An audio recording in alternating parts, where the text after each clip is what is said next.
সব তীর্থ বারবার, গঙ্গাসাগর একবার। পূর্বে মানুষের মনে এমনই ধারণা ছিল, কারণ সেই সময় গঙ্গাসাগর পৌঁছানো এত সহজ ছিল না। গঙ্গাসাগর যাত্রা ছিল এক অনির্দিষ্টের পথে পাড়ি দেওয়া। বর্তমানে সেটা অনেকটাই সুধরেছে। আমি সেই গঙ্গাসাগর যাত্রাই এবার করতে চলেছি। এখন গঙ্গাসাগর যাত্রা সারা বছর যখন ইচ্ছা করা যায়, তবে তিথি বিশেষে পুণ্যার্থীর সংখ্যা বেড়ে যায়। চলুন দেরি না করে আমার জার্নিটা শুরু করা যাক। Good morning, good morning. প্রথমেই আমার সকল দর্শক বন্ধুকে স্বাগত জানাই আমার এই গো ডিফারেন্ট চ্যানেলে। আবার আপনাদের সামনে চলে এসেছি। আজকে আমাদের আবার একটা নতুন যাত্রা চালু হবে। আজকের যাত্রা শুরু হবে আমার কর্মস্থল সল্টলেক থেকে। কোথায় যাচ্ছি চলুন রাস্তায় বেরিয়ে আপনাদের জানাচ্ছি। আপনারা কেমন আছেন? আশা করি ভালো আছেন, আমিও ভালো আছি। তাহলে চলুন যাত্রাটা শুরু করা যাক। ঠিক বেরোবার মুহূর্তেই শুরু হলো তুমুল বৃষ্টি। সেই বৃষ্টি মাথায় নিয়ে বেরোবো কিনা চিন্তা করছিলাম। বাইকে লাগেজ বাঁধা কমপ্লিট। এই লাগেজ আর আপনাদের দেখানো হয়নি, রানির নতুন করে মডিফিকেশান হয়েছে। রানি সেজে উঠেছে নতুন সাজে। লাগানো হয়েছে একটা ফুটরেস, পিছনে স্টিকার, একটা উইন্ডশিল্ড, এগুলো দেখাবো পরে। ঠিক বেরোবার মুহূর্তে শুরু হয়েছে বৃষ্টি, বীভৎস বৃষ্টি হচ্ছে। এই বৃষ্টিতেই যাত্রা শুরু করবো কিনা চিন্তা করছি। যেতে হবে অনেকটা। থাম্বনেল দেখে আপনারা বুঝে গেছেন নিশ্চয়ই আমি কোথায় যাচ্ছি। চলুন বেরোনো যাক।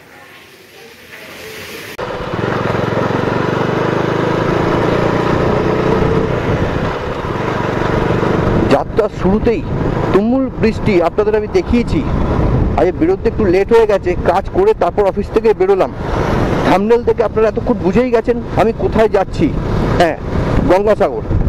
জানি না গিয়ে পৌঁছতে পারবো কিনা। যাই হোক, বর্তমানে চলে এসেছি অনেক বাধা বিপত্তি কাটিয়ে রেড রোড ধরবো, diamond Harbour road. Diamond Harbour হয়ে যাব কাকদ্বীপ, লট নাম্বার 8। চলুন রাস্তায় কিভাবে যাব, কি করব না করব যতটা সম্ভব দেখাবার চেষ্টা করব। আকাশের অবস্থা খুব একটা ভালো নয়। আবহাওয়া দপ্তরের পূর্বাভাস ছিলই আগামী 3 দিন বৃষ্টি হবে। যাই হোক, চলুন সফরটা আপাতত এনজয় করা যাক। চলে এসছি আলিপুর জু, আর বাঁদিকে আছে আমার ন্যাশনাল লাইব্রেরি। এখান থেকে বাঁদিক নেব ডায়মন্ড হারবার রোডের জন্য।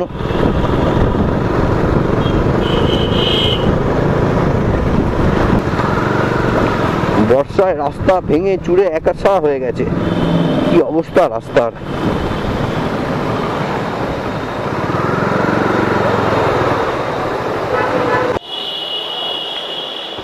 দাঁড়িয়ে পড়েছি পেট্রোল পাম্পে তেল নেওয়ার জন্য। বেশ বেশ বেশ বেশ বেশ বেশ বেশ বেশ বেশ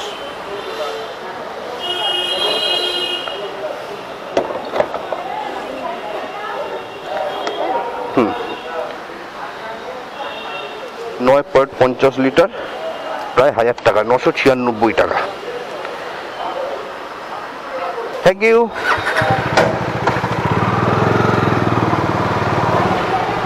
হয়ে গেল, রানীর পেট ভরে গেল। এবার আমরাও কিছু লাঞ্চ করব। লাঞ্চ তো করা হয়নি, রাস্তায় দাঁড়িয়ে লাঞ্চ করতে হবে। অনেকটা দেরি হয়ে গেছে, চলুন খানিকটা এগিয়ে যাই।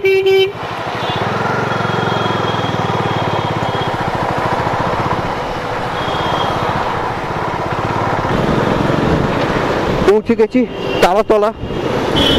এই ওপরই হচ্ছে তারাতলা মেট্রো স্টেশন।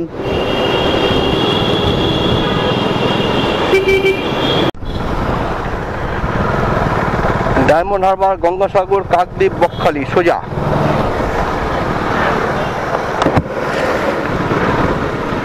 মাঝেরহাট থেকে জুকা পর্যন্ত আপনারা কেউ যদি বাইক বা গাড়ি চালিয়ে থাকেন তাহলে নিজেদের অভিজ্ঞতা শেয়ার করবেন অবশ্যই। আমার এই প্রথম অভিজ্ঞতা ডায়মন্ড হারবার রোডে, এর আগে এসছি বেহালা পর্যন্ত। ট্রিমেন্ডাস কঠিন। যেরকম গাড়ির জ্যাম আর তেরম সিগন্যাল, এক হাত অন্তর সিগন্যাল। যাই হোক, অলরেডি জোকা পৌঁছে গেছি। আপনারা তো জানেন আমরা কোথায় যাচ্ছি। হ্যাঁ, আমরা যাব গঙ্গাসাগর। কলকাতার থেকে কাকদ্বীপ যার দূরত্ব, কাকদ্বীপ না, লট নাম্বার 8 হারুট পয়েন্ট, 100 কিলোমিটার। সেখান থেকে হুগলি নদী ক্রস করে কচুবেড়িয়ার থেকে সাগরদ্বীপ অর্থাৎ কপিলমুনি আশ্রম আরও 30 কিলোমিটার।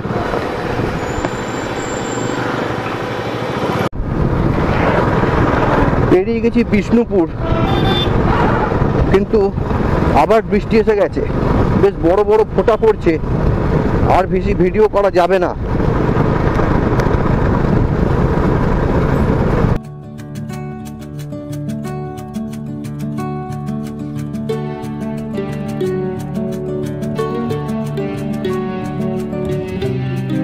কলকাতা থেকে 2:30 নাগাদ যে যাত্রা শুরু করেছিলাম, এখন বাজে 5টা, পৌঁছে গেছি ডায়মন্ড হারবার। এখনো যেতে হবে কাকদ্বীপ লট নাম্বার 8। শুনুন, কন্টিনিউয়াস বৃষ্টি পড়ে যাচ্ছে, যার জন্য আমি অ্যাকশন ক্যামেরায় ছবি করতে পারছি না। ডায়মন্ড হারবারে দাঁড়িয়ে ভিডিও করে নিলাম, বেশি দেরি করবো না, ওপাশে ভেসেল পাবো না হয়তো। চলুন এগিয়ে যাই লট নাম্বার 8-এর দিকে। কন্টিনিউয়াস বৃষ্টি পড়ে যাচ্ছে।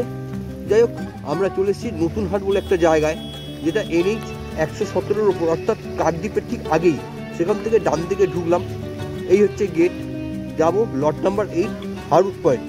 সেখান থেকেই আমরা ভেসেলে পার হব কচুবেড়িয়া অর্থাৎ গঙ্গাসাগর দিকে। আমি দাঁড়িয়ে মোবাইল ক্যামেরায় ভিডিও করছি, চলুন এগিয়ে যাই।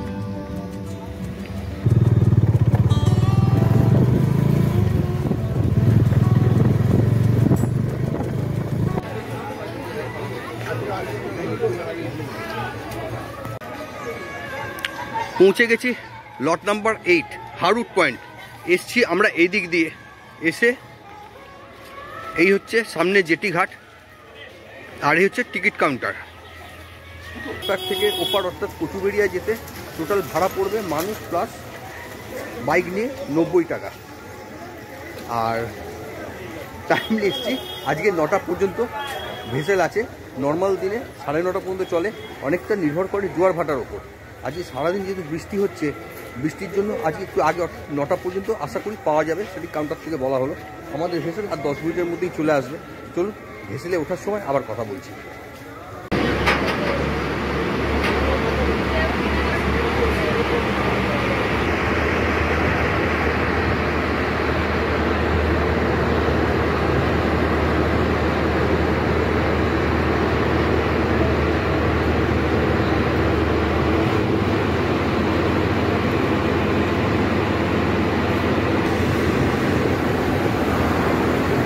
পড়েছি ভেসেলে, যাচ্ছি কচুবেড়িয়া। 6:15-র ভেসেল। জেটিঘাটে এসে 5 মিনিটের মধ্যেই ভেসেল পেয়ে গেছি। ভেসেল চলতেও শুরু করে দিয়েছে। বেরোচ্ছি বুড়িগঙ্গা বা হুগলি নদী বা গঙ্গা নদী, যে নামেই ডাক। চলুন জার্নিটা এনজয় করি। যাচ্ছি গঙ্গাসাগর।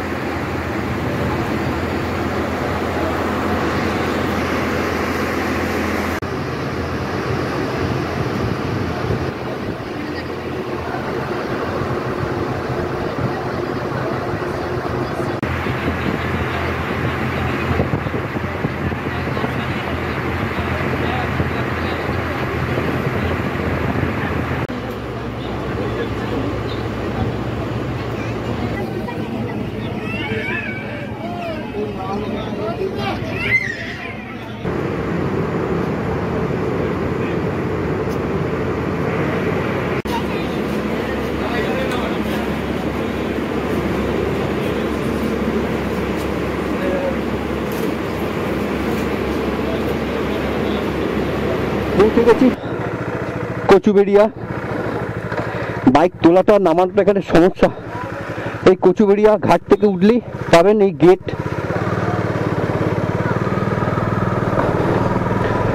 বেরোলেই এখানে দেখুন পরপর গাড়ি পাবেন, ভাড়ার গাড়ি পাবেন, টোটো,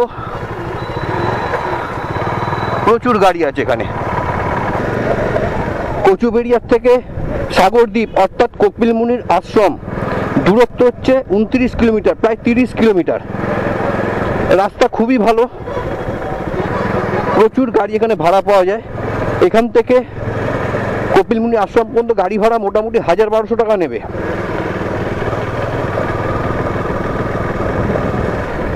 আর ছোট ছোট ম্যাজিক ভ্যান পাবে, ম্যাজিক ভ্যানে জানি না কত নেবে, পরে আপনাদের জানাবো। আর এই আছে বাস, এই হচ্ছে বাস স্ট্যান্ড। এখান থেকে বাস একদম সাগরদ্বীপের ওই মাথায়। আর এই সামনে বোর্ডেই লেখাই আছে কপিলমুনি মন্দির 30 কিলোমিটার। চলুন, পৌঁছে গেছি গঙ্গাসাগর। আমাদের এখানে পশ্চিমবঙ্গ সরকারের যুব আবাস অর্থাৎ ইউথ হোস্টেল বুক করা আছে। যাব এখন ইউথ হোস্টেলে। ইউথ হোস্টেলে পৌঁছে তারপর আপনাদের কাছে আমি আসছি। ততক্ষণ জার্নিটা এনজয় করি।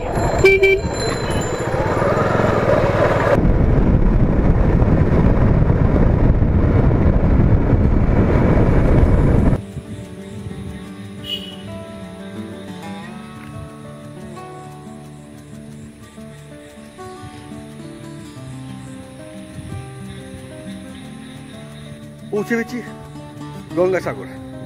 ঠিক 7:30টায় গঙ্গাসাগর এসে পৌঁছেছি। আর এসে গেছি পশ্চিমবঙ্গ গভর্নমেন্ট, ওয়েস্ট বেঙ্গল গভর্নমেন্টের যুব আবাস অর্থাৎ ইউথ হোস্টেল। খুব সুন্দর পজিশনে ইউথ হোস্টেলটা, সকালবেলা আপনাদের দেখাবো। আমি একটুখানি ঘুরে দেখে এলাম, একদম কপিলমুনি আশ্রমের জাস্ট ব্যাক সাইডে। চলুন, দিনের বেলা তো দেখাবোই, এখন রাতের আলোয় একবার দেখিয়ে নিই। রানীকে দাঁড় করিয়েছি ওইখানে, পুরো কাদায় ভর্তি হয়ে গেছে। রাতে যদি বৃষ্টি হয় তাহলে একটু ধোয়া হয়ে যাবে। এই হচ্ছে রিসেপশন। আর আমাদের রুম হচ্ছে দোতলায়। আর সামনে আছে কটেজ, 3টে কটেজ আছে। এই হচ্ছে দোতলার করিডোর। আর এই সামনে হচ্ছে কটেজ। সারা ইউথ হোস্টেলে খালি আমরাই রয়েছি, বাকি সব ফাঁকা, কেউ নেই, কারণ এই সময় থাকার কথাও না। চলুন আপনাদের রুম ট্যুরটা করিয়ে দিই। করিডোর দিয়ে এসে দোতলায় পাবেন এরকম একটা বসার জায়গা, খুব সুন্দর, খুবই সুন্দর। আর এই হচ্ছে আমাদের রুম, রুম নাম্বার 12। চলুন রুমে কি আছে দেখে নিই। এই হচ্ছে রুম। রুমে পাচ্ছেন টিভি, এসি, পাখা আছে, আছে একটা কিং সাইজ ডাবল বেড আর একটা সিঙ্গেল বেড, অর্থাৎ 3 জন থাকতে পারবেন। এটা কিন্তু আমি অনলাইন যখন বুক করেছি ডাবল বেড হিসেবেই দেখিয়েছে। আছে একটা সাইড টেবিল, এপাশে আছে চেয়ার, একটা আলমারি, একটা ওয়ার্ডরোব। এইদিকে একটা জানলা আছে, এইদিকে একটা জানলা আছে, এইদিকে একটা জানলা আছে। আছে একটা সেন্টার টেবিল, একটা ড্রেসিং টেবিল। আর সব থেকে ভালো এখানে একটা আছে কাঠের সাইড টেবিল, প্রচুর আসবাব আছে। আর সব থেকে ভালো যেটা, সেটা হচ্ছে টয়লেট। চলুন টয়লেটটা দেখিয়ে দিই। এই টয়লেট, ঢুকিয়ে পাবেন বেসিন, আয়না। আর এই হচ্ছে শাওয়ারের জায়গা। শাওয়ার আছে, গিজার আছে, কোমোডো আছে, খুব সুন্দর, টিপটপ, পরিষ্কার পরিচ্ছন্ন একদম। তাহলে আর কি, চলুন, অনেকটা রাস্তা এসেছি, এবার একটু ফ্রেশ হয়ে নিই।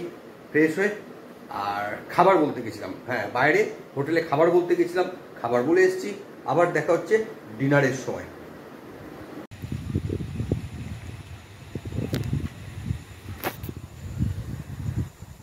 চলে এসেছি ডিনার করতে। এখন বাজে রাত্রি 9:45। তুমুল হাওয়া দিচ্ছে আর টিপ টিপ করে বৃষ্টিও পড়ছে। চলে এসেছি এখানে প্রভাতী হিন্দু হোটেল। লোকজন বিশেষ নেই, যার জন্য হোটেলে সেভাবে খাবার পাবেন না। আগের থেকে বলে দিলে তবে ওরা রান্না করে দেবে। আমি যেটা আগে বলে গেছিলাম ওরা রান্না করেছে, যেটা আমি অর্ডার দিয়েছিলাম ভাত, ডাল, সবজি আর চিকেন। চলুন দেখি কি খেতে দিয়েছে।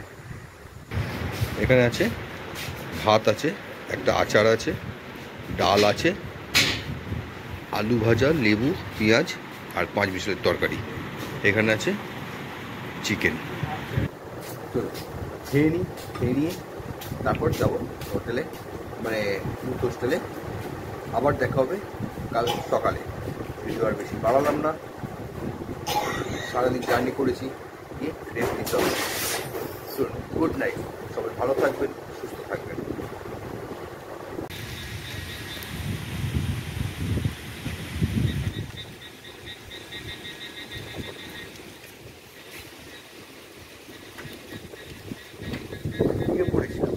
হঠাৎ ঘুম ভেঙে গেল আওয়াজে। বিভৎস জুড়ে ঝড় উঠেছে। এখন বাজে রাত্রি 12টা 15। গঙ্গাসাগরের বিভৎস ঝড়, বৃষ্টির সঙ্গে ঝড়, প্রচুর পরিমাণে হাওয়া দিচ্ছে। দেখুন অবস্থা।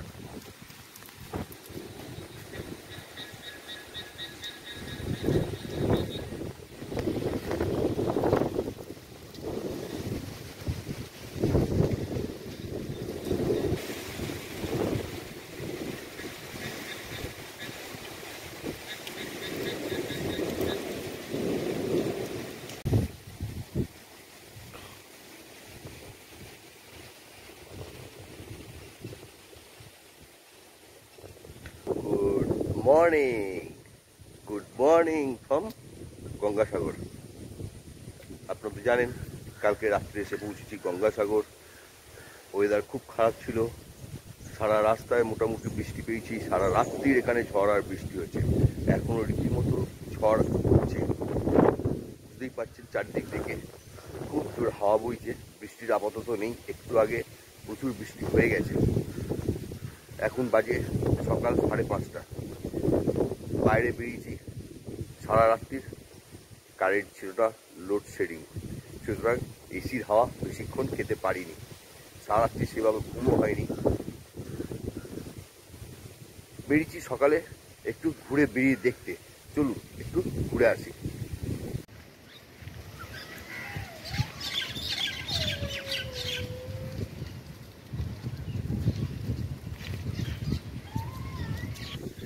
কাল সারা রাত্রির প্রচুর বৃষ্টি হয়েছে, প্রচুর। এই হচ্ছে মেলা প্রাঙ্গণ। এখানে অস্থায়ী টয়লেট এবং তাঁবুর ব্যবস্থা করা হয়। দেখুন পুরো জলের চৈত্রমূর একদম। ভোরবেলাটা বেশ হাওয়া দিচ্ছে, ঝড়ের মতো হাওয়া দিচ্ছে। যাচ্ছি সমুদ্রের দিকে, দেখি কতটা যাওয়া যায়।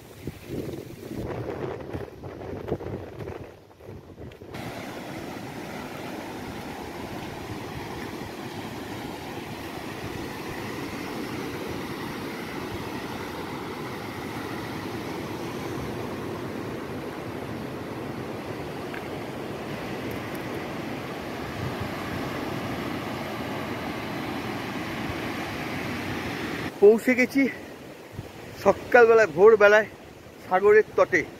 কিন্তু পাড় ভেঙে করুণ অবস্থা, প্রকৃতি ধ্বংসের এটাই হয়তো তার ফল।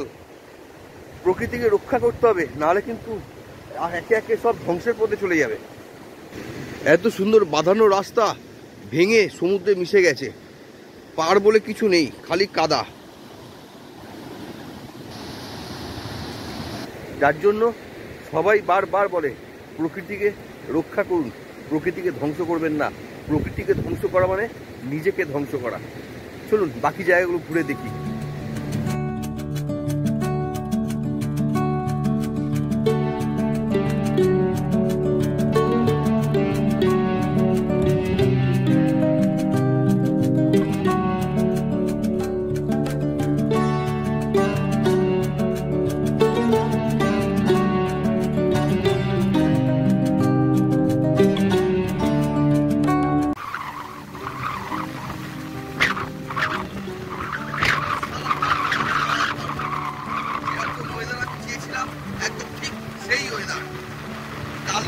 আকাশ ঝিরঝির করে বৃষ্টি হচ্ছে আর সমুদ্রের ধারে।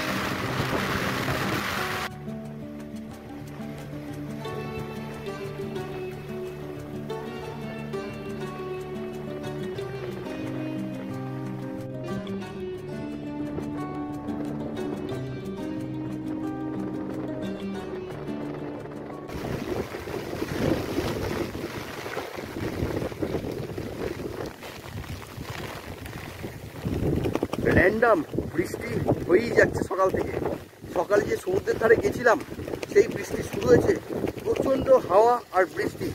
যাই হোক, চলে এসেছি মন্দিরে পুজো দিতে। আপনারা যদি মন্দিরে পুজো দিতে চান তাহলে এখানে মন্দিরে প্রসাদের জন্য ডালা আর্কেড করা আছে। আমার পেছনে দেখতে পাচ্ছেন ডালা আর্কেড, এখান থেকে আপনারা ডালা নিয়ে মন্দিরে পুজো দিতে পারেন।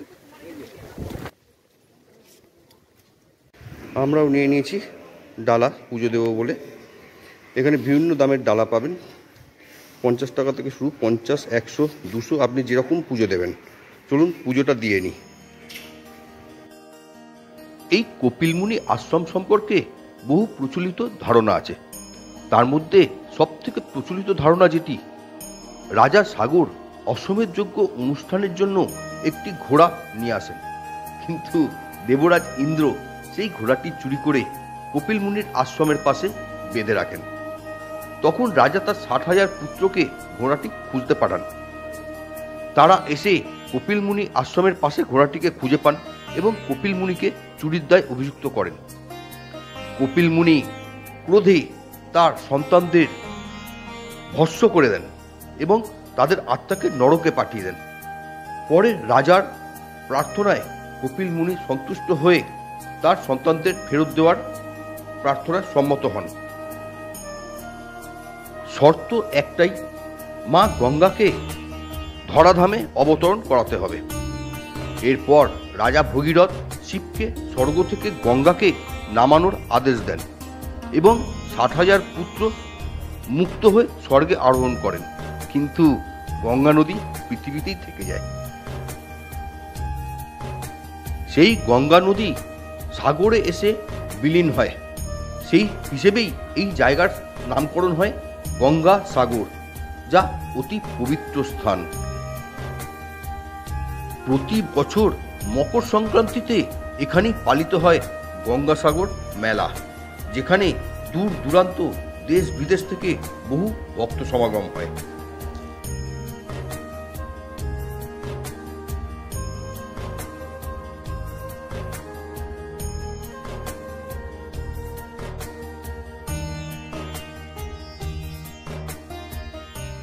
হয়ে গেল পুজো দেওয়া, খুব ভালো পুজো দিলাম।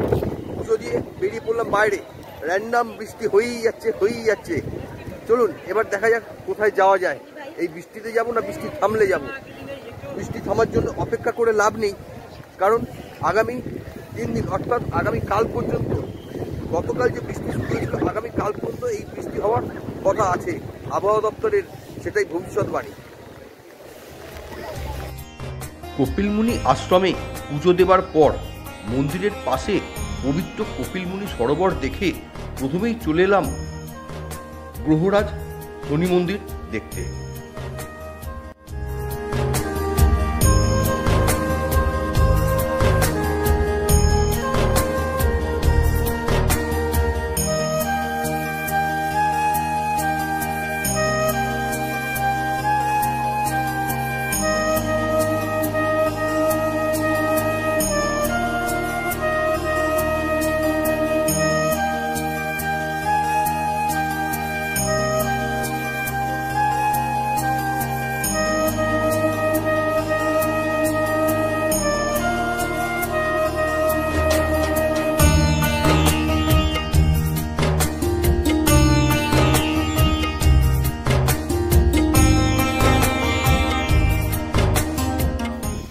চলে এসেছি ওঙ্কারনাথ টেম্পল।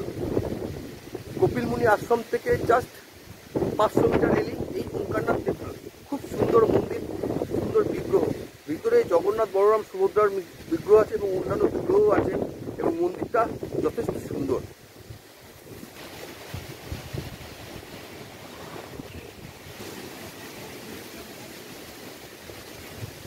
অনেকখানি জায়গা জুড়ে এই ওঙ্কারনাথ মন্দির বা ওঙ্কারনাথ পান্থনিবাস। এখানে যদি আপনারা মনে করেন কম খরচে থাকবেন, কম খরচে খাবেন, তাহলে এখানেও থাকতে পারেন। আমি ফোন নাম্বার ডিসক্রিপশন বক্সে দিয়ে দেবো, সেখান থেকে আপনারা ফোনে যোগাযোগ করে নেবেন যখন আসবেন। ভালো ঘর, কিন্তু এসি পাবেন না, নন এসি রুম, এবং এখানে ভোগ প্রসাদেরও ব্যবস্থা আছে।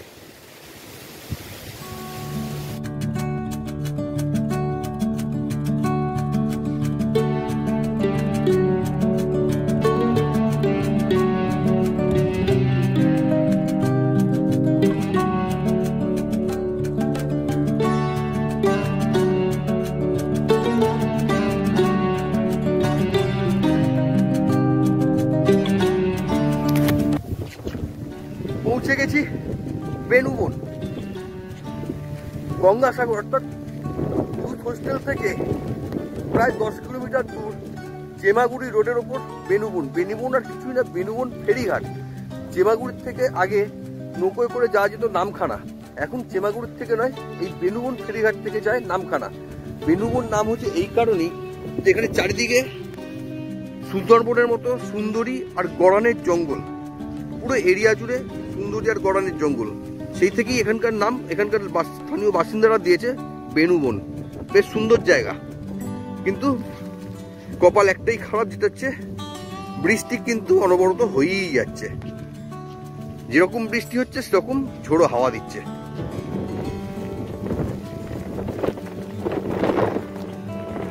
এইখান থেকেই লঞ্চ যায় নামখানা।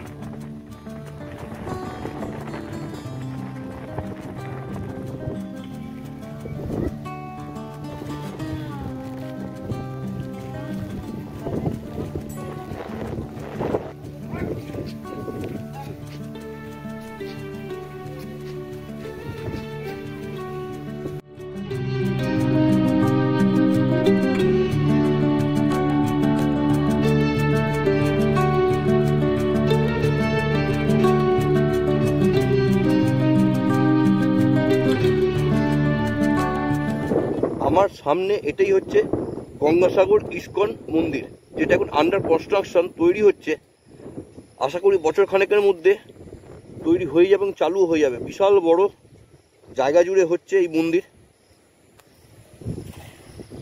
এখন বর্ষাকাল বলে সামনে জলে পরিপূর্ণ একদম। আর হচ্ছে ইস্কন মন্দির আছে। হয়ে গেল ঘোড়া। বেনুবন দেখার পর গেছিলাম লাইট হাউস। লাইট হাউসে এখন আর ঢুকতে দেয় না, অনেক কড়াকড়ি হয়ে গেছে। তার কারণ ওটা এখন শ্যামাপ্রসাদ মুখার্জির নামে পোর্টের পাইলট পয়েন্ট হয়েছে ওটা। যারা জাহাজের ক্যাপ্টেন তাদের প্রোগ্রাম ওখানে হয়, তারাই ওখানে থাকে। এখন কাউকে ঢুকতে দেয় না, যার জন্য লাইট হাউস দেখাতে পারলাম না। আপনারা যদি আসেন বাইরের থেকে লাইট হাউস দেখতে পারেন। যাই হোক, চলে এসেছি লাঞ্চ করতে। কালকে যে হোটেলে রাতে ডিনার করেছিলাম সেখানেই এসেছি লাঞ্চ করতে, প্রভাতী হোটেল বলে। চলুন লাঞ্চে কী আছে আপনাদের দেখিয়ে দিই।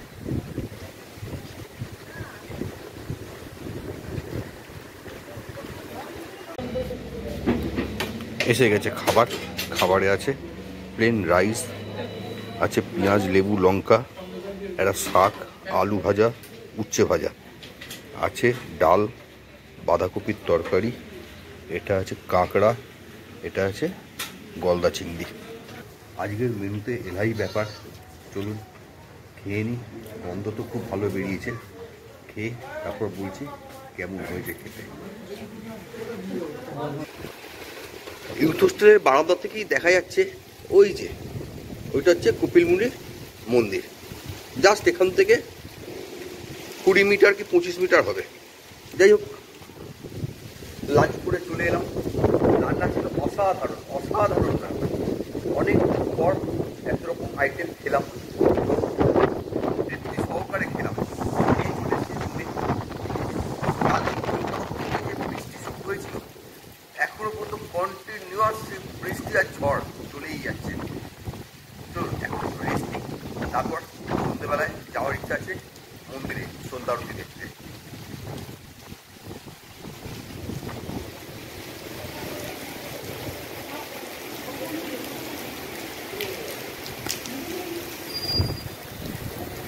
সন্ধে 6টা বাজে।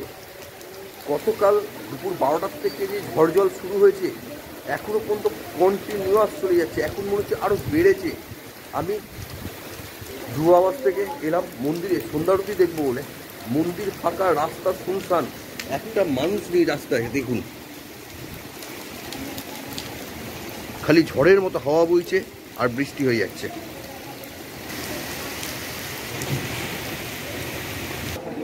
আপনাদের মন্দিরের ভেতরটা দেখিয়ে দিই সন্ধ্যাবেলায়।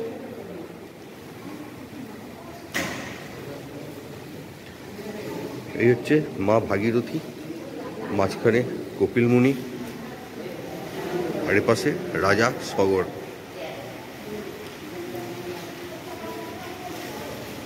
এই হচ্ছে গঙ্গাসাগর। জয় বাবা কপিলমুনি, জয় মাতা গঙ্গা, জয় সাগর রাজা।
Good morning from Gangasagar. দুরাত্রি 3 দিনের গঙ্গাসাগর ট্রিপ আজ শেষের মুখে। এখন বাজে সকাল 8টা, আর একটু পরেই গঙ্গাসাগরকে বিদায় জানাবার পালা। তার আগে আপনারা কেমন আছেন? আশা করি ভালো আছেন। আমার সকল দর্শক বন্ধুকে স্বাগত জানাই আমার এই গুড চ্যানেলে। বর্ষার দিন থেকে এখন পর্যন্ত কন্টিনিউয়াস বৃষ্টি হয়ে যাচ্ছে, আর দেখতেই পাচ্ছেন ভালো হয়ে যাচ্ছে। ট্রিপটা ভালোই এনজয় করলাম। ভালো মূল্য নিয়ে একটা ট্রিপ হয়, মূল্যটা খুব কমই, ভালোটাই বেশি। খুব ভালো ঘুরলাম। বৃষ্টির মধ্যে ভিডিও করতে একটু অসুবিধা হয়েছে, কিন্তু যতটা পেরেছি আপনাদের আমি দেখিয়েছি। আর কি, এবার বিদায় জানাবার পালা।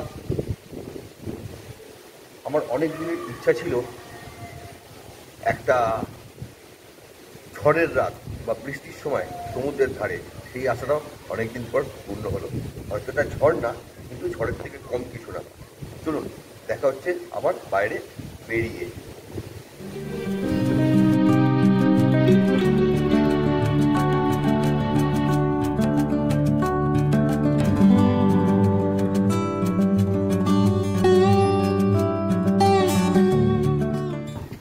সময় হয়ে গেছে বাবা কপিলমুনি মহারাজের কাছ থেকে বিদায় নেবার। এবার বলি আপনারা কিভাবে আসবেন। আপনারা কলকাতার থেকে কাকদ্বীপ বা ডানখানাগামী বাসে হারুট পয়েন্ট নামবেন। সেখান থেকে নদী পার হয়ে, গঙ্গা নদী পার হয়ে কুচুবেড়িয়া থেকে আপনারা রিজার্ভ গাড়ি, শেয়ার গাড়ি, বাস পেয়ে যাবেন কপিলমুনি আশ্রম আসার জন্য। নিজের গাড়িতে যদি আসেন তাহলে ডায়মন্ড হারবার রোড হয়ে, কলকাতা থেকে ডায়মন্ড হারবার রোড করে হারুট পয়েন্ট থেকে ভেসেল পার হয়ে কুচুবেড়িয়া থেকে বাই রোড মন্দির। আর যদি ট্রেনে আসেন শিয়ালদা দক্ষিণ শাখা থেকে নামখানাগামী লোকাল ট্রেন ধরে কাকদ্বীপ নামবেন। কাকদ্বীপ থেকে হারুট পয়েন্ট আসবেন, সেখান থেকে নদী পার হয়ে কুচুবেড়িয়া থেকে চলে আসবেন কপিলমুনি মন্দির। কুচুবেড়িয়া থেকে আপনারা যদি রিজার্ভ গাড়িতে আসেন তার ভাড়া পড়বে 1000 থেকে 1200 টাকার মধ্যে। আর যদি শেয়ারে আসেন তাহলে পার হেড নেবে 100 টাকা। আর বাসে যদি আসেন তাহলে ভাড়া পড়বে 50 টাকা প্রতিজন। সিজন হিসেবে এটা ভেরিফাই করে। মেলার সময় যদি আসেন তাহলে হয়তো একটু বেশি খরচা হবে। চলুন আর কি, এবার বিদায় নিই। যেতে হবে কলকাতা, এখান থেকে প্রায় 120 কিলোমিটার।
এবার সময় হয়েছে বিদায় নেবার।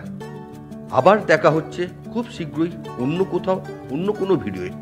ততক্ষণ আপনারা সবাই ভালো থাকবেন, সুস্থ থাকবেন।